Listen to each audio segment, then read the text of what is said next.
ગુજરાતમાં સ્થાનિક સ્વરાજ્યની ચૂંટણીઓ છે તે યોજાઈ હતી, ત્યારે આજે 18મી તારીખે 18મી ફેબ્રુઆરીના દિવસે આજે ચૂંટણીના જે પરિણામો છે તે જાહેર કરવામાં આવ્યા છે। તેમાંથી દાહોદ જિલ્લાની એક જિલ્લા પંચાયતની જે પેટા ચૂંટણી હતી બેઠકની તે કરવામાં આવી, સાથે જ 7 તાલુકા પંચાયતની પેટા ચૂંટણીઓ હતી, સાથે એક નગરપાલિકા ઝાલોદની અને દેવગઢ બારિયા નગરપાલિકાના આ ઇલેક્શનો હતા, તેમાં આજે પરિણામો જાહેર કરવામાં આવ્યા છે।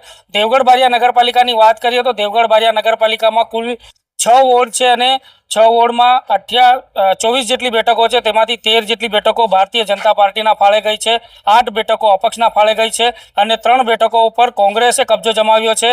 ત્યારે ઝાલોદ નગરપાલિકાની વાત કરવામાં આવે તો ઝાલોદ નગરપાલિકામાં કુલ 7 વોર્ડ છે અને 28 બેઠકો છે। 28 બેઠકોમાંથી 17 બેઠકો ઉપર ભારતીય જનતા પાર્ટીએ પોતાનો દબદબો જાળવી રાખ્યો છે અને 11 બેઠકો ઉપર અપક્ષે પોતાના ઉમેદવારો હતા તે વિજેતા થયા છે।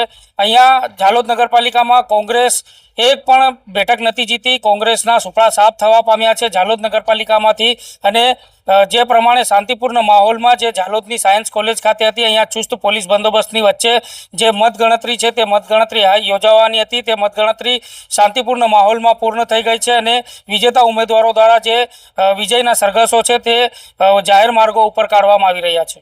Naeem Munda, DNA news, Dahod.